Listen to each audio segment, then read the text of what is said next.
პრეტენზიების ფონზე მიმდინარეობს სკოლის დირექტორთა შესარჩევი კონკურსით ყოფილი სახელმწიფო პარტია განათლების სამინისტროს სუბიექტურ მიდგომებზე საუბრობს. უწყების მიმართ პრეტენზიები აქვს დირექტორობის იმ რამდენიმე მსურველსაც, რომლებიც კონკურს სპეციალურ კომისიასთან გასაუბრებისთანავე გამოეთიშნენ და სკოლის სამეურვეო საბჭოსთვის საკუთარი ხედვის გაცნობა ვეღარ მოახერხეს. დირექტორთა შესარჩევი კონკურსი უკვე მეორე თვეა გრძელდება, თუმცა რამდენიმე სკოლაში კონკურსი საერთოდ ჩაიშალა. მე ვწვრივ სხვა სუბიექტური გადაწყვეტილება. 53 სკოლის დირექტორობის კანდიდატი ერთ-ერთია, ვინც განათლების სამინისტროს კომისიასთან გასაუბრების შემდეგ წარდგენის ეტაპზე ვეღარ გადავიდა. მარიამ რომელაშვილი, რომელსაც დირექტორობის 9 წლიანი გამოცდილება აქვს, მიიჩნევს, რომ ყველა მოთხოვნა საკმაყოფილებდა და კომისიამ სუბიექტური გადაწყვეტილება მიიღო. ამ გადაწყვეტილების გაბათილების მოთხოვნით მას საზამართლოში სარჩელი უკვე შეტანილი აქვს. ვფიქრობ, რომ ეს კომისია აჩენს სწორედ იმის საფრთხეს, რომ მათ მიიღონ სუბიექტური გადაწყვეტილება. გამომდინარე იქიდან, რომ სკოლის საჭიროებების შესახებ დაშფნის გამოტანა არ გამოტანა, ერთადერთი თვითონ სკოლის უმაღლეს თვითმმართველ ორგანოს სამეურვეო საბჭოს შეუძლია.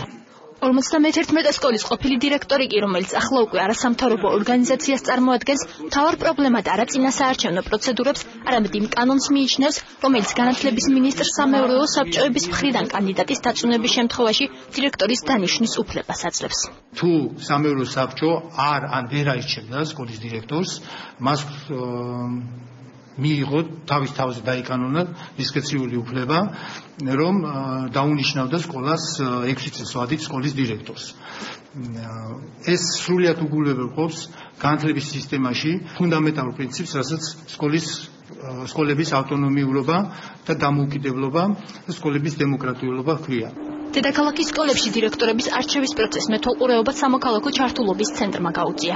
არასამთავრობო ორგანიზაციის წარმომადგენლები ჩატარებულ არჩევნებს დემოკრატიულად მიიჩნევენ, თუმცა აცხადებენ, რომ სამეურვეო საბჭოებში მუნიციპალიტეტების წარმომადგენლების ხმის უფლებით შეყვანა პოლიტიკური გავლენების საფრთხეს ქმნის. მუნიციპალიტეტის მხრიდან იყო წარმოგზავნილი პიროვნება, რომელიც საბჭოს წევრი ხდებოდა იმავე დღეს. აღნიშნული წესით პიროვნებების დანიშვნა შეიძლება გამოიწვიოს პარტიული ინტერესის მიკუთვნება და კონტროლის სკოლებში პარტიული პარტიის მხრიდან, რაც აღმოფხვრილი უნდა იყოს.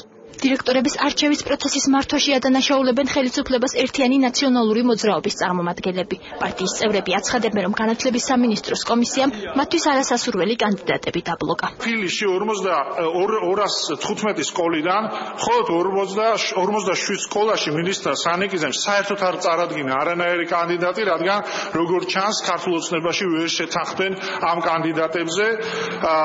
დანარჩენში 158 სკოლიდან 95-ში იყო წარდგენილი მხოლოდ ერთი კანდიდატი. განათლების სამინისტროში კი ოპოზიციის ბრალდებებს უარყოფენ და აცხადებენ, რომ კომისიის მიერ კანდიდატების შერჩევა მათ მიერ წარმოდგენილი სტრატეგიის საფუძველზე მოხდა. რაც შეეხება დირექტორების დანიშვნასა და სამეურვეო საბჭოებში მუნიციპალიტეტების წარმომადგენლების შეყვანას, მათი განმარტებით ამას განათლების შესახებ კანონში 2005 და 2010 წელს შეტანილი ცვლილებები ავალდებულებთ.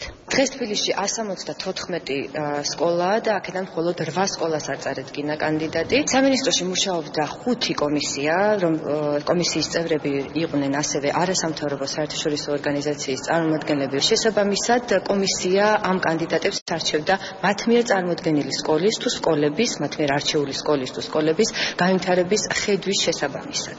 იმ სკოლებში, სადაც არჩევნები ჩაიშალა, ან კანდიდატების წარდგენა ვერ მოხერხდა, ხელახალი არჩევნები ოქტომბერში გაიმართება.